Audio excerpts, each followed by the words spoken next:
Welcome to Student Affairs Live. I'm your host, Tony Duty, and I'm pleased to be joining you from my professional home at Rutgers University. We broadcast on the Higher Ed Live network, and you can tune in to Student Affairs Live along with my brilliant friend and colleague, Heather Shea Gasser, every other Wednesday this summer at noon or 1 p.m. Eastern Time. Be sure to tune in to the end to hear about the great lineup we have scheduled for this upcoming month. In a moment, I'll introduce you to our distinguished guests, but we can't first do that without giving a shout out to the sponsors that make Student Affairs Live possible. Higher Ed Live is sponsored and produced by M. Stoner, a marketing communications firm that works with education institutions on branding, strategy, web design, and more. Student Affairs Live is also sponsored by ACPA, College Student Educators International. ACPA's strategic partnership with Higher Ed Live calls attention to the pairing of innovative professional development delivery with the strength of a renowned professional association. ACPA publishes the Journal of College Student Development and About Campus. Thanks to Robin Janice, Rutgers Director of Leadership, for monitoring today's back channel and taking questions from the Twitterverse. I am pleased to have join me today two people that are well respected in our field, and they've been working together on a committee to update the professional competencies since this fall, I believe. And I'm fortunate to have them appear together today to talk about the collaboration and how the competencies can inform our profession. They're smart, they're fun, they are deeply committed to their work. John and Patty, welcome to today's show. So, can we start off, we'll start off with John, by having you briefly share your school, your role, and your favorite competency and why. Well, thank you, Tony. I am an associate professor of educational leadership at Cal State Fullerton. I'm also the chair of the department and the director of the doctoral program there. And one of my great loves is when I have an opportunity to teach in the Student Affairs Master's program. As for a favorite competency, it's got to be leadership, or no, maybe social justice. Probably student development. You had to start with that question. I'm going to pick technology for the moment because I had an opportunity to do some in-depth work with that competency, that new proposed competency area this time, but I love them all. Great. Patty? Tony, thank you so much for having us on, and it's great to be on with my friend and colleague, Dr. John Hoffman. He has been a great leader in this process. So I currently serve as the Vice President for Student Affairs at Virginia Tech, and I'm also an assistant professor in the higher education program here. And my favorite, I'm not as witty as my friend John. He got it though. I feel the same way that he does. Many of them are my favorites. Many of them are important. But for the sake of this question, I would answer ethical and personal foundations. And for me, the reason for that is because it really does lay the foundation for all others. Without those, it's really very difficult to build on the rest. So that's what I would say. Great. So, as I told people around campus about this episode, I have to confess I got some blank stares when I started talking about competencies. Patty, can you give us some context by describing the goals of the competencies and some of the history, what led to their development in the first place? Absolutely. I'd love to learn more about those blank stares and what they meant, but the hope is that those blank stares are watching and listening to us today so that they can learn more. And John, certainly feel free to jump in, particularly as I talk about the goals. The goals for the professional competencies were really to think about our profession.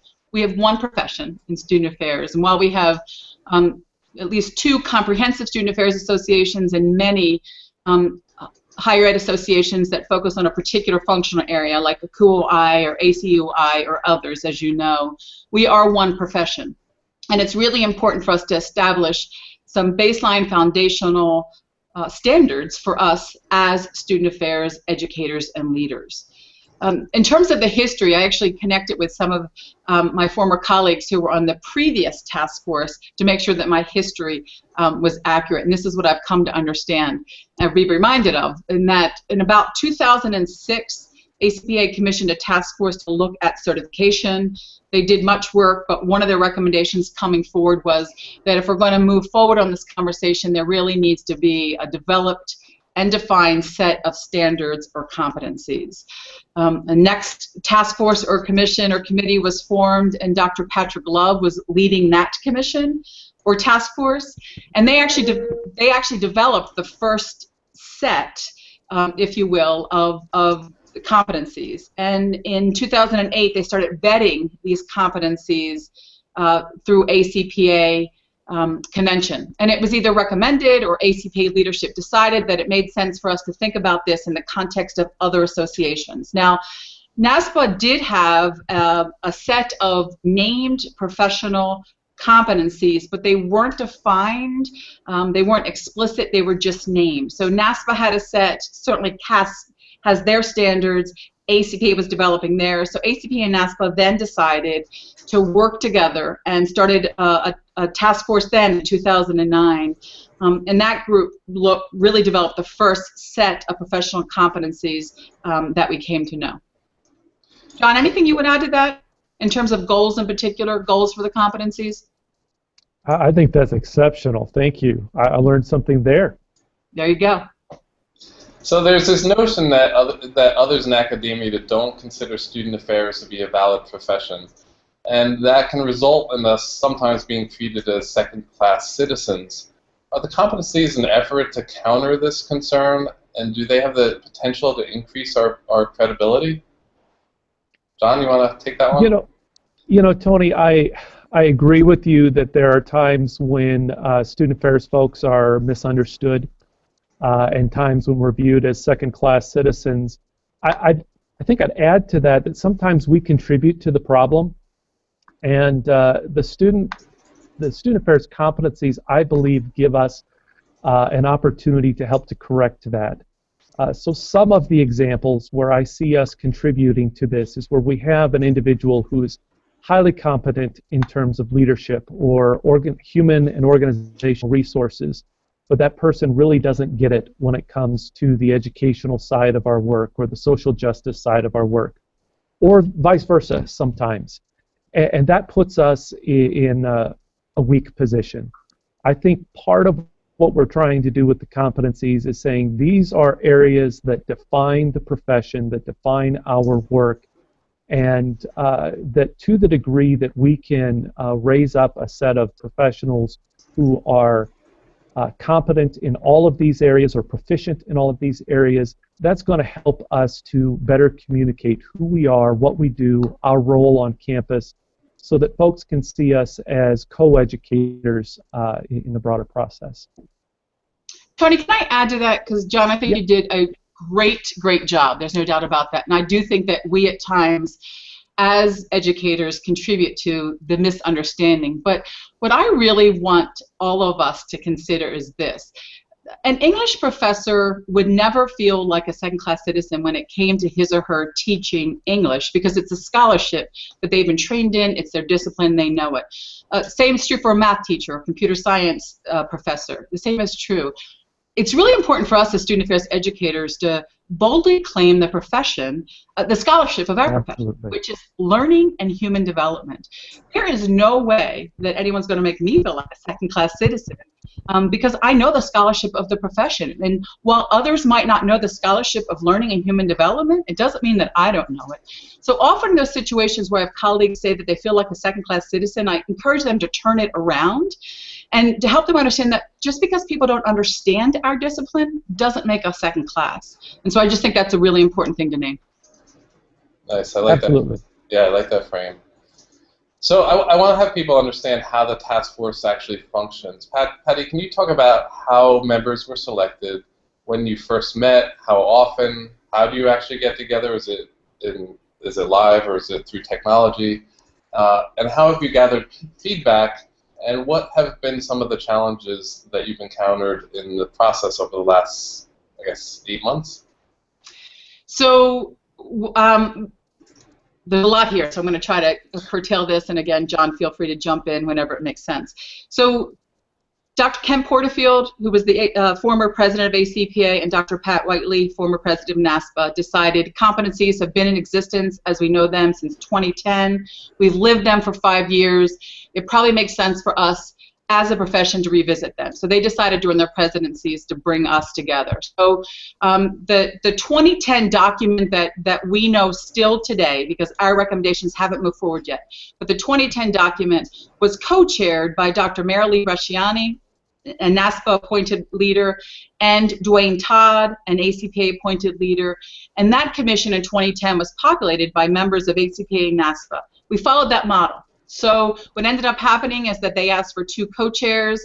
I was asked to co-chair, and so was Berenicia Johnson, and 5 additional members from each ACPA and NASPA were asked to be a part of this competency task force. And of course, both boards of ACPA and NASPA approved the vetting of these members. And so I believe that we were commissioned in October of 2014 and decided that the first thing that we needed to do was to get together in a room, in a space, to conceptualize, to think big and deep. And what we did is we decided not to wait until we got in the room together. We, as good educators, sent quite a bit of work for folks to do on the front end of our meeting. And I'd say that homework was kind of 2 broad strokes. One was, what are some recommended edits? Grammatical, typos, anything like that folks wanted to make some changes in. But there was really very important questions that guided our work before we met in November in Chicago. We asked each member of the task force, all 12 of us, to think about what was missing, what needed to be added, what needed to be flushed out, as we understand the profession now, and in the future, what needs to be considered. So folks did that work before coming to our meeting in November, and we sent that out even before we gathered, and so it really developed rich information and data for us to work through. We met for about 10 or 12 or 16 hours in November in Chicago, and after we left there, we had 2 conference calls in December, and then we moved to WebEx calls in January, February, and March. And often they were weekly, if not bi-weekly. What we did is we asked 2 or 3 of our colleagues on the task force to chair, co-chair, or tri-chair each of the competency areas. So what they would do is they would do their work on the competency areas, bring recommendations forward to the group would vet it, they would go back and to work on it again, revisit it, the group would vet it again, and so it was a series of processes like that. We then got to a place where we were bringing forward our greatest, strongest recommendations, and we went to both ACPA convention and NASPA conference, and we had open sessions there to invite our colleagues to offer feedback. We took that feedback, we rewrote the competencies based on those feedback or updated them based on the feedback. And then we actually had an open process where for 3 weeks anyone could go online, see the recommended changes, and offer feedback that they wanted to see change. We then looked at that feedback and made decisions about what made sense to incorporate and what didn't make sense to incorporate. So a lot of vetting, a lot of open processes for folks to participate in. Excellent. So, John, maybe you can pick it up there and share some of the significant changes, the proposed changes, and maybe some of the common themes of feedback that you've gained from members.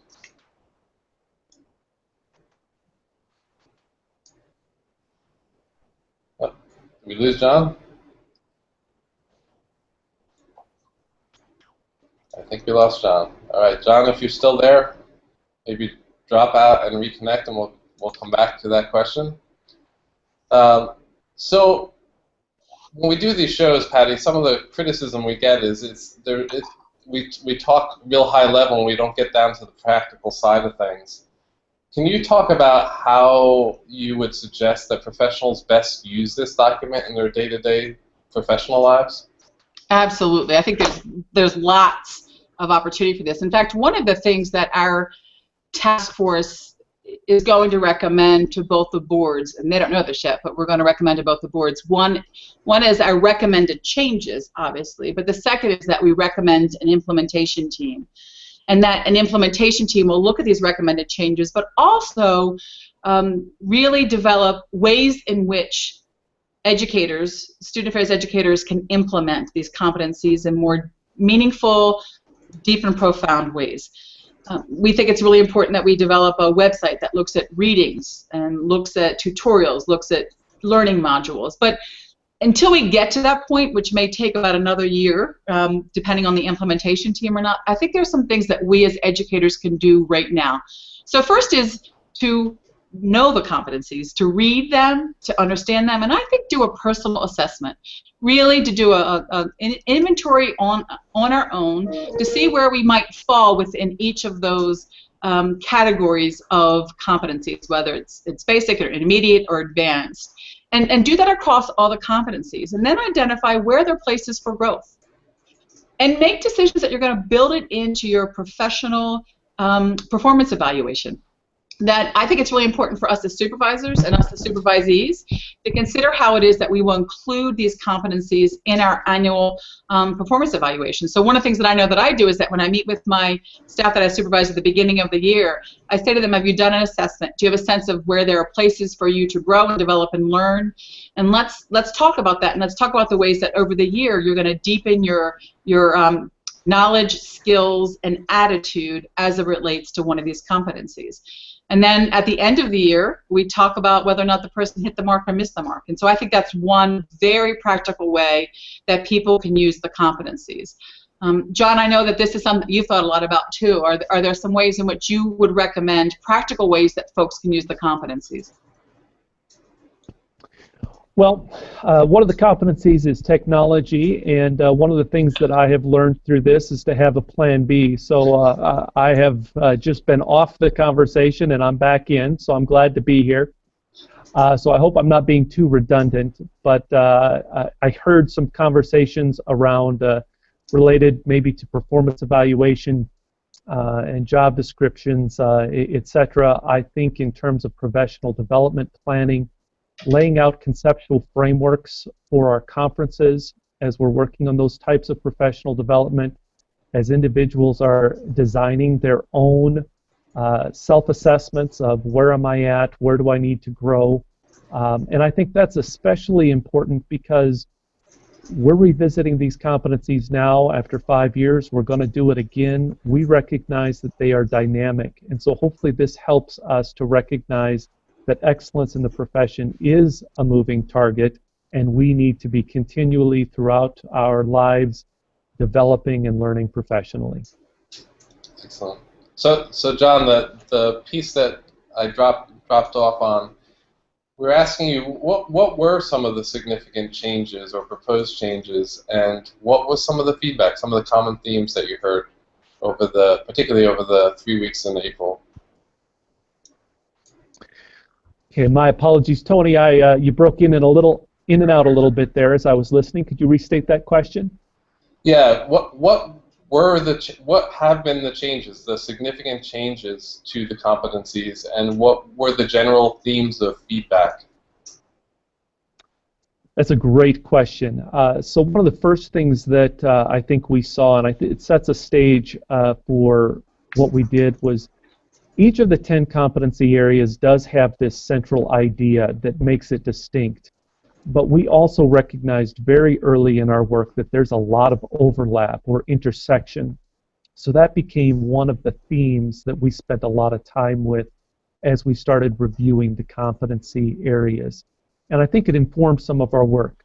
For example, Patty talked about her favorite competency being this new integration of personal foundations and ethical professional practice. As we looked at those, we really saw that those are two areas where there was a lot of overlap, but also as we explored that the two of them we felt really stood together stronger together. And so the feedback on that one has been overwhelmingly positive and supportive.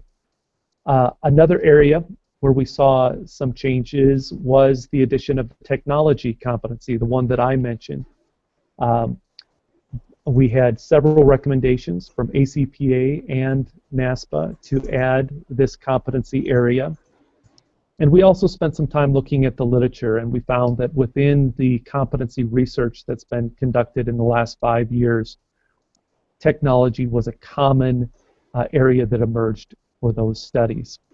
And I can maybe talk about this a little more later. I'll admit, I was an early skeptic, but as we looked at this and explored it, we really saw how students live in virtual spaces, or at least part of their lives exist in virtual spaces these days, and student affairs work is being framed by how we engage with students face-to-face, but also in these virtual spaces where learning and development occurs. The feedback from that, I think, reflects some of my own experience. Certainly in speaking with some folks, there was a little bit of skepticism up front, but as we've talked about the use of technology for educational purposes, for holistic development, I think most people have gotten on board and are really excited about this new competency area. A third big change is in the competency area that was formerly named Equity, Diversity, and Inclusion. And we're recommending changing that to Social Justice. There's a couple reasons for that. First, we really want this competency area to have an active rather than a passive feel to it.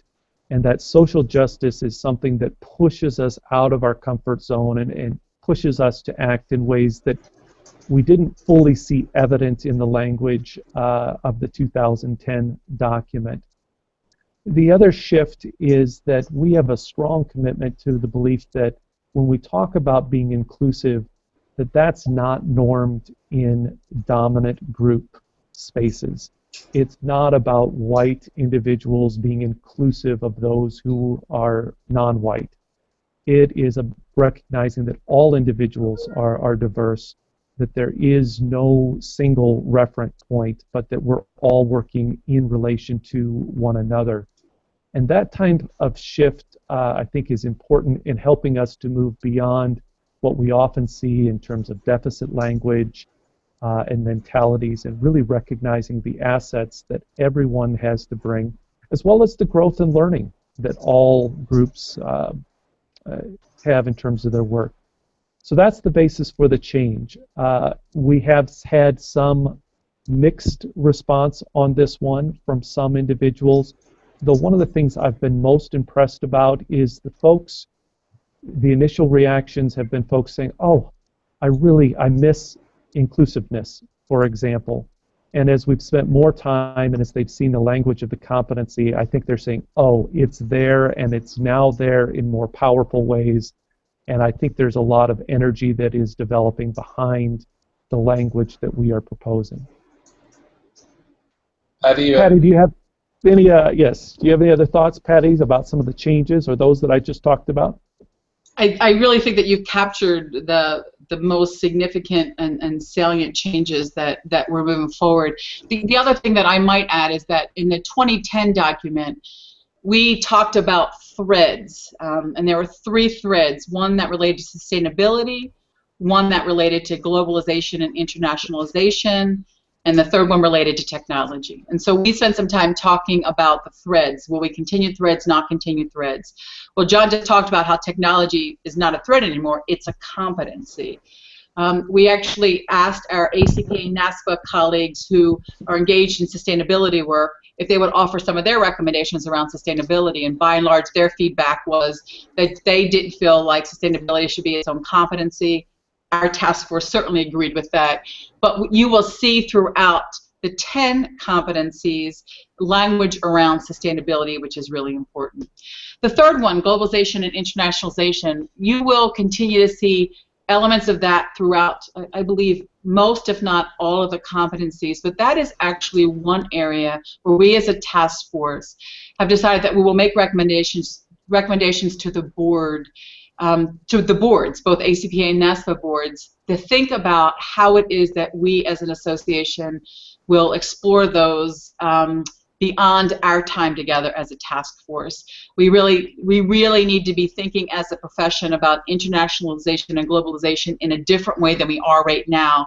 And we as a group didn't get to a place where we felt like it needed to be a standalone competency, but we know that it needs to be more than a thread, and feel like there need to be some experts, content expert leaders in this area to really help lead the way for us as an association related to globalization and internationalization.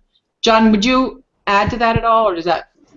Patty, I'm so glad you brought that up. I think it is a key point with globalization. We've received a lot of emphasis on it. I think one of the things to acknowledge is all of the members of our committee are U.S. citizens working at U.S. institutions. So it would be quite presumptuous of us to start talking about competencies that would be global. And yet we recognize that as soon as we start talking about competencies and only narrowly look at U.S. higher education, we start to go back to that conversation around social justice.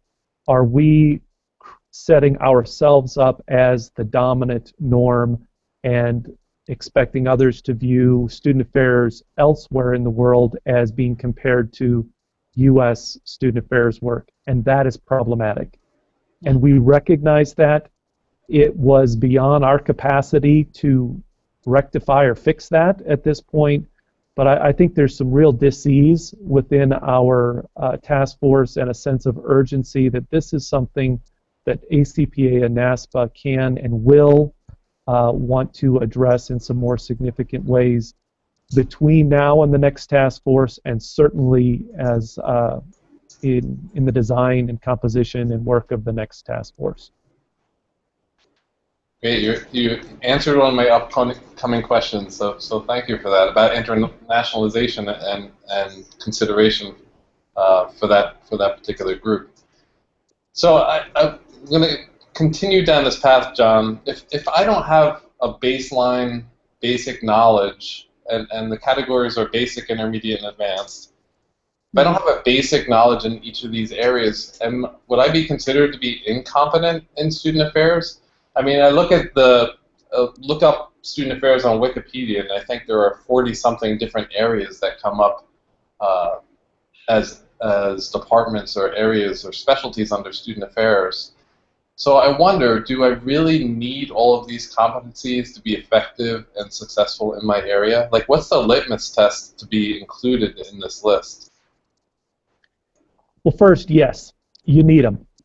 We absolutely believe that you need them. In fact, I'm so glad you brought this up because it's one of the changes that we haven't talked about yet. And this is based on some very strong feedback that we received from individuals at the two conferences. And so we're going to suggest a change in the language from basic to foundational. And we really do believe that, yes, there is a need that that student affairs professionals are minimally at that foundational level across all 10 competencies. Now that said, it's reasonable to assume that there are going to be some professionals who are not there. And I think what that should do is that should then become the priority for those individuals in terms of what's the next step in my professional development.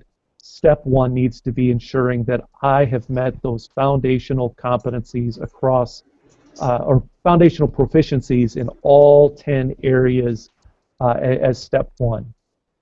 And from that basis, how one advances in the career and over a lifetime is going to reflect interests and aptitudes, experiences, career paths, institution types.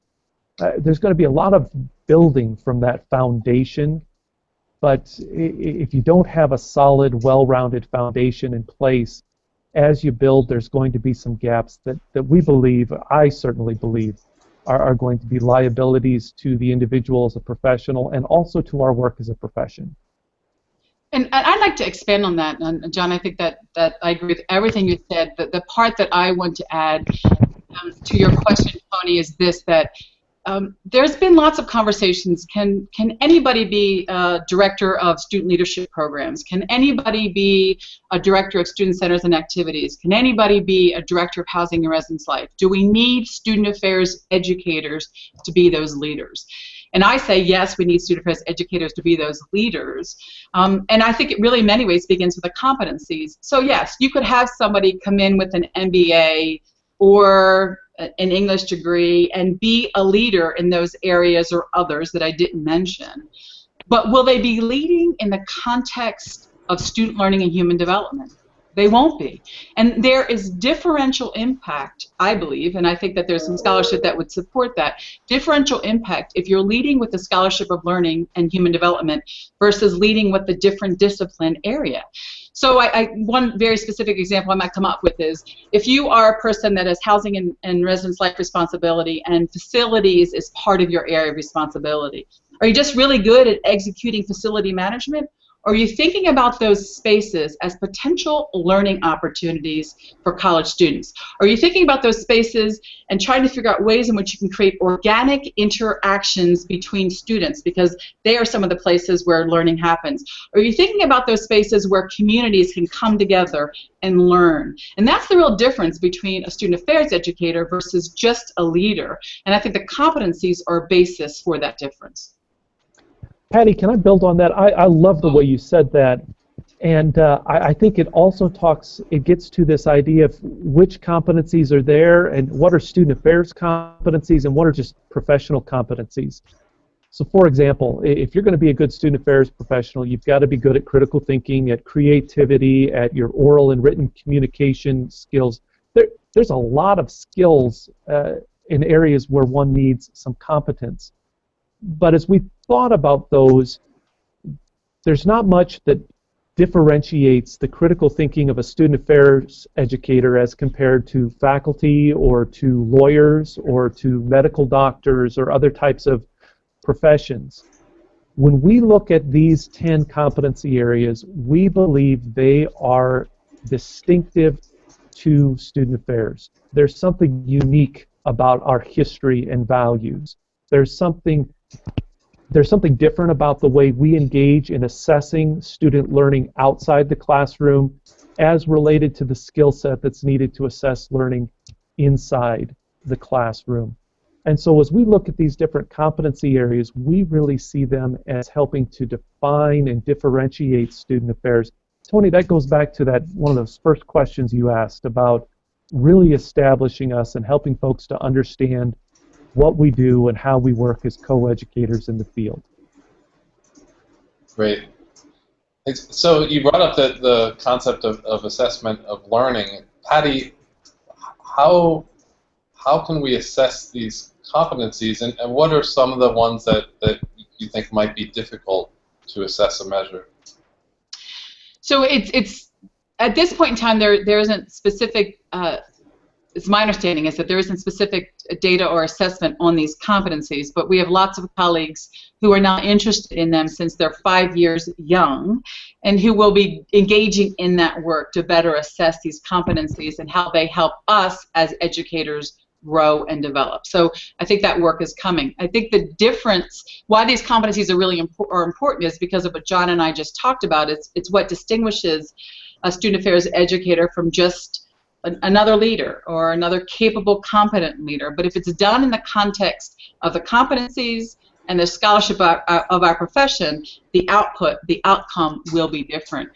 I do think that one of the ways that folks can begin to assess right now is just to do some personal assessments and or to sit with peers and or your supervisor, or even do a 360 to do an assessment of your competency in every one of the competencies, or choose one and work through that. And so I think at this point in time, the best that we can do right now is to do some of our own personal assessments, develop professional development plans to increase our knowledge, skills, and attitude, and then assess that 6 months, a year later with another colleague to help us see where our growth has been or where there still needs to be areas of work.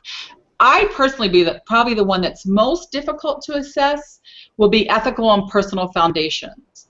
And I think that actually, because it's difficult to assess, it's one of the reasons why personal foundations did not make it on the list in 2010. I was a part of that task force in 2010. Marilee Bresciani and Dwayne Todd co-chaired that, but I was a member of that task force. And what we did is we looked across ACPA, NASPA, CAS standards, and really looked across the profession. It was about a 40-year look at the profession in terms of what were some of the standards or competencies that emerged in our profession. And really, there are 10 competencies that you see now. 9 of them you could see over the years. Maybe different language, but you could see 9 of the 10. The one that you could not see was personal foundations. So personal foundations was really new in the 2010 model. And it took us a long time as a task force to get to the place where we were going to include it, because folks were concerned about how it is that we could assess it. Because really it's asking people to think about the same things that we ask of our students. The kinds of questions: how is it that you are caring for yourself? How is it that you care for others? What are your own beliefs and values and commitments? And are you naming them and claiming them and leaving them out? And is there integrity in that? And so personal foundations is really difficult to assess. But we feel really strongly that ethical and personal foundations together is much stronger. And while it's difficult to assess, it's essential for us to name it. Because if we're going to name it with and for our students, we have to name it with and for ourselves.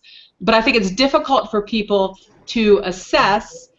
People are able to assess it maybe personally, but it's hard for supervisors to hold people accountable to those things because they're personal in nature.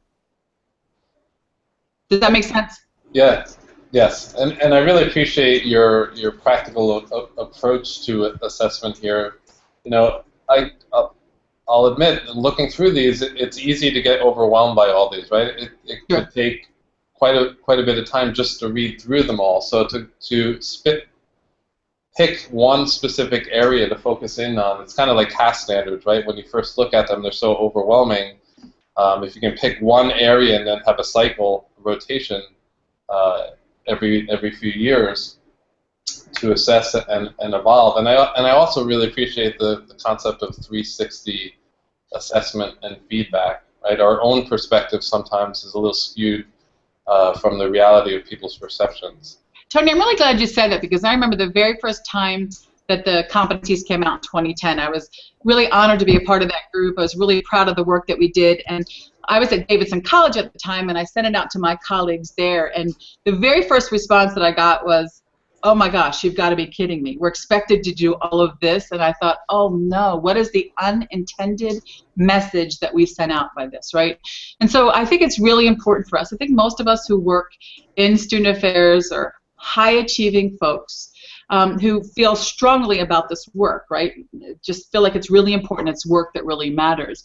But we've got to remind ourselves that we are humans, and we are still developing ourselves. And you know, if you want to be a fantastic musician, you can't do all of it at once. If you want to be a phenomenal athlete, you can't do all of it at once, right? Let's think about basketball. You start with the dribble. You start with the shot. You then begin to introduce more players. And so it just takes time. And so I think it's really important for all of us to recognize that as growing, learning, developing human beings, we model the way. But it's really important for us to also lead the way and be engaged in the work. And we just do it as we can do it along the way. But not to engage it because it's overwhelming, in many ways, is not to commit to our own development, which is antithetical to what our profession encourages us to do. Great. Very well said. Yes. So related to the assessment question, Tom Wesley from somewhere in Los Angeles wants to know if there will be an updated rubric for the updated competencies. Dr. That's a great question. As we've worked on putting these competencies into practice, ACPA, I think, did some really cutting-edge work in terms of creating some rubrics for the competency areas, and I think NASPA's Division of Professional Standards has done some pretty good work in identifying some best practices and examples, and those are starting to be published through a peer review process by their website. And so one of the things that we are highly aware of is the need. All of this time and effort to work around the competencies will be for naught if they're not applied in practice. And so there's going to be a lot of work to come to get those into practice and to look at the different ways. And that's going to vary by different institutional types and settings and needs and student demographics and so forth. So we're going to see a lot of different kinds of things, but I do certainly anticipate that there will be folks, probably folks over in ACPA, who will begin work very early on updating the rubrics that they put in place in the last several years. Yeah, The only thing that I would add to that, John was right on. There's no doubt about that. Tony, earlier I talked about we were going to offer to both ACPA and NASPA boards kind of two broad recommendations. One, all the recommendations that we're bringing forward in terms of this next iteration of competencies, and so that's kind of broad stroke recommendations. But then there's this implementation recommendation. And part of the implementation is around the conversation that we had around globalization. Part of the recommendation is around how it is that we implement the competencies, and there's a recommendation that we develop we look at the rubric that was developed, and so that's actually going to be a very specific element in our implementation recommendations to both boards. So John's right, we already have folks who are reaching in saying, what are the competencies going to be done, because we want to update the rubric, we want to look at the rubric, we want to reevaluate the rubric, and so I think folks are going to do that ad hoc because they're passionate about it, because they're interested in it. I also think ACPA and NASPA, if they incorporate our recommendation to have an implementation team, that an implementation team will also be looking at that. Great. So a question from the Twitterverse from Michelle Saldana is asking, is there a space for ACPA and NASPA competencies to integrate with CAS? Have there been conversation with the Council for the Advancement of Standards to integrate these standards together? So I'll start, and John, you can add. So in the 2010 task force, we actually had a member of CAS sitting with us at the table as part of the task force. In this iteration, because we were really updating and looking at, we didn't have a CAS member sitting at the table with us, but we have been in contact with our CAS colleagues.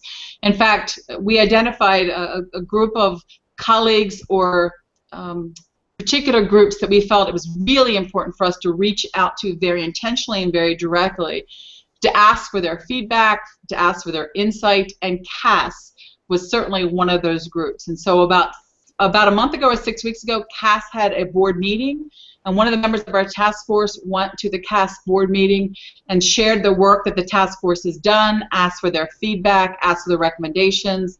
And actually next Monday or Tuesday, June 2nd, there's going to be a direct conversation with the executive director of CAS, as well as two members of our task force, to talk more about CAS and their work in relationship to the competencies. I'm not sure if we'll land at necessarily an integration of the competencies and the standards, but certainly want to look at places of intersections and be really intentional about our work. John, anything that you want to add to that, or does that summarize it? I think that summarizes it quite well. Thank you. Mm-hmm. So John, you touched on it before. There was a little bit of debate surrounding the technology competency being standalone. Can you talk about some of those conversations? And another question from Twitter about technology in a link asks, can we promote more buy-in from colleagues for tech competencies on our campuses who prefer traditional procedures? Two-part question. It's a great set of questions. Again, as an early skeptic, part of the way I viewed technology is I thought of it as very much akin to critical thinking or creativity, something that, yes, we need to do, but does it define our work in student affairs? And early on, I would have said no. I've had opportunities to have conversations with you, with a number of other individuals who have a lot of expertise in this, who are doing some work on the ground as it relates to technology, and I've really come to see that, again, students are spending a lot of time in virtual spaces. Let me give one quick example of this. So I played in the band in college, and I played baseball. And so I had a little bit of my band identity over here, and I had a little bit of my baseball identity over there. And they were largely separate until one of my friends in band started dating one of my colleagues, the shortstop on the baseball team. And all of a sudden, my two identities converged. Well, this is, fits in very well with Bronfenbrenner's ideas about, ecology and development, and it certainly was an opportunity for some developmental work and growth for me. Today, As students live in virtual communities, those multiple spaces converge at a new pace, in a new way, in new places. There's all kinds of new opportunities for developmental work, and we need student affairs professionals to be there. That's where we go as student affairs professionals. We find those messy places and we dive in. And so technology is creating some messy spaces for student affairs professionals to do our work of that holistic developmental work with students. And so when we start talking about skeptics and some of the folks who are slow to adapt, again, I think that comes back to this question of what is foundational level proficiency in technology. And there are going to be some folks who are foundational, and that's about as far as they're going to go, and they're going to work toward advanced proficiency in other competency areas. What we want to make sure is that within student affairs, folks are at least at that foundational level in terms of how they think about the work of technology as it connects with education. And I certainly believe that there's, when we think about, I'm logged off. No, we still hear you. We hear you. Oh, okay, that's good. I'm just stuck there with making a face to the sky. So speaking of learning these technology pieces, so I'm keeping pace with this.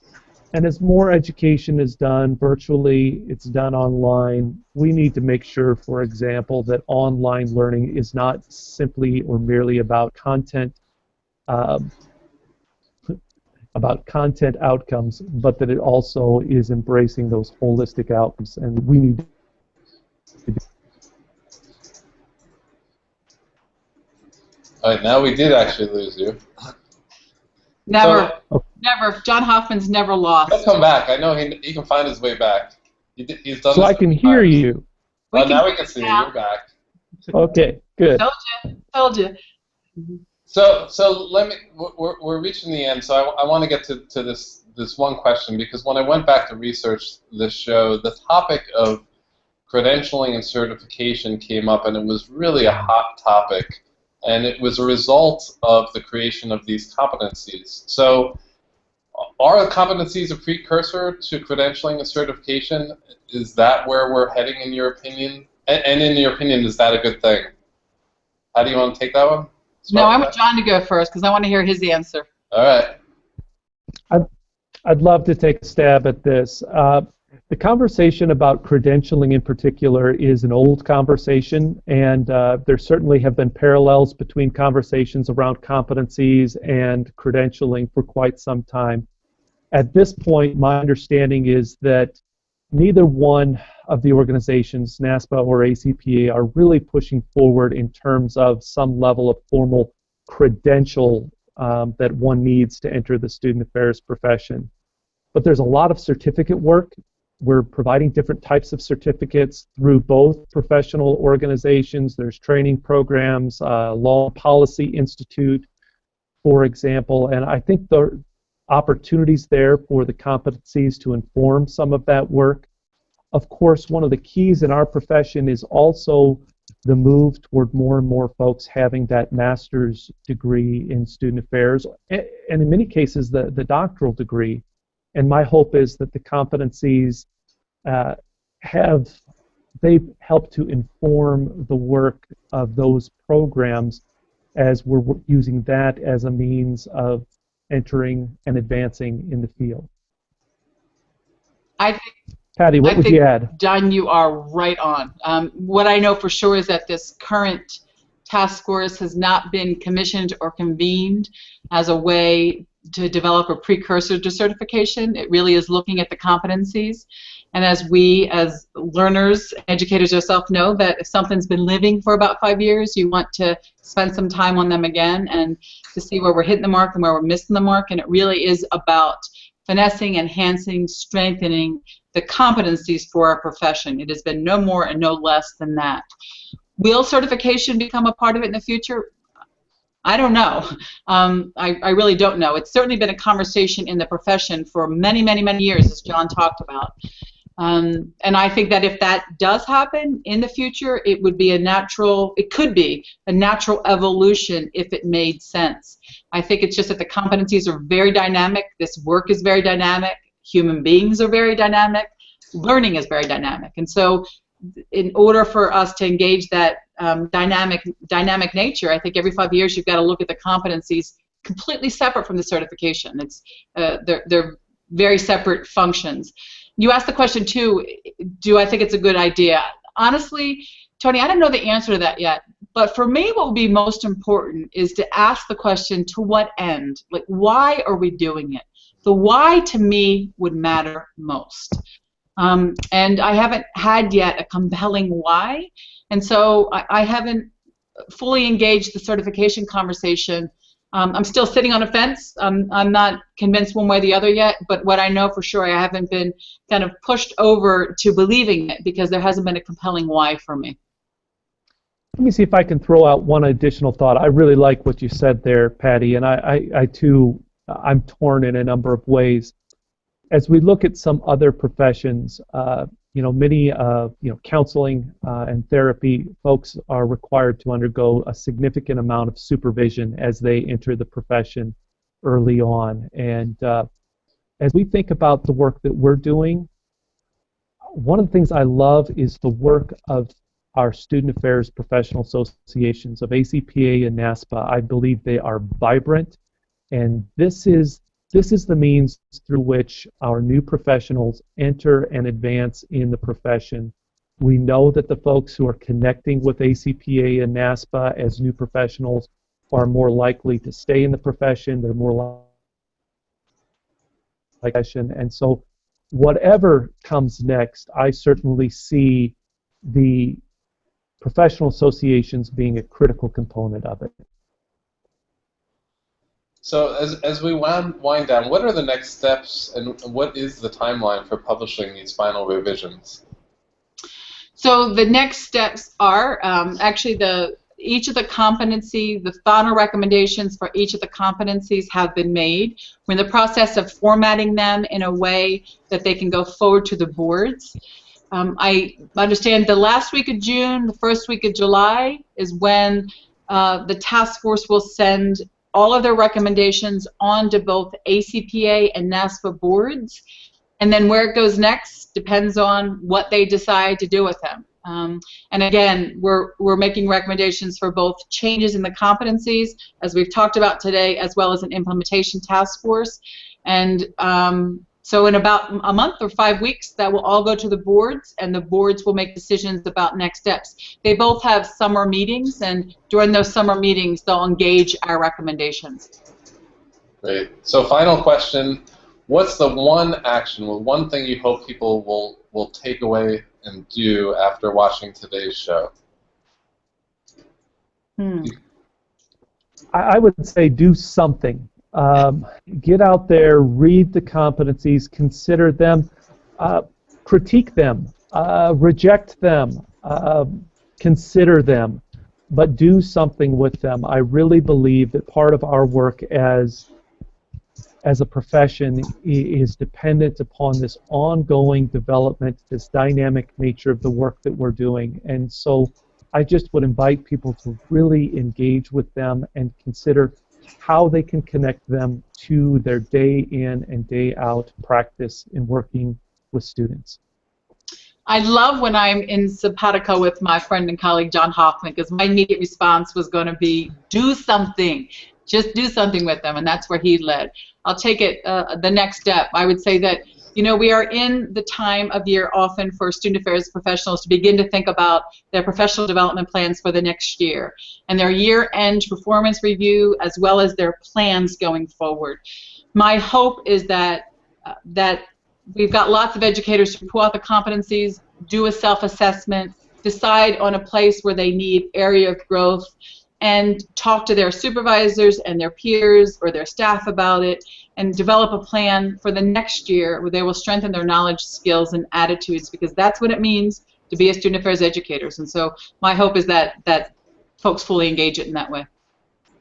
Great, thank you. Well, thank you, John and Patty, both. You certainly, I've learned an awful lot over the last hour, and you've given me quite a bit to consider, particularly given this performance review season coming up. For our audience, know that I'll be returning in June with 2 great shows. Trends in Recreation with Don Stenta, Kara McFadden, and Stan Shingles will kick off at 1 o'clock on June 10th. And on June 17th, I'll speak with the new CEO of ACUI, John Taylor, to hear about trends and issues in student unions and his vision for the future of ACUI. Also be sure to tune in to Heather Shea Gasser next week, June 3rd at 12 o'clock Eastern Time, as she talks with Gretchen Metzlars, Joan Hurt, and me, Tony Duty, as we explore the topic of supervision and performance appraisals. Also, I want to share a little plug that my Kacha talk from this year's National ACPA Conference in Tampa is now up on ACPA's YouTube site. Robin is tweeting out that link now. It's called Curiosity and a Kid in a Candy Store, and I promise you that it will both make you smile and reaffirm our dedication and the importance of our student affairs work. So tune in to Twitter for more information and details of upcoming shows. I hope you make it a great week, and thanks again for tuning in. Take care, everyone.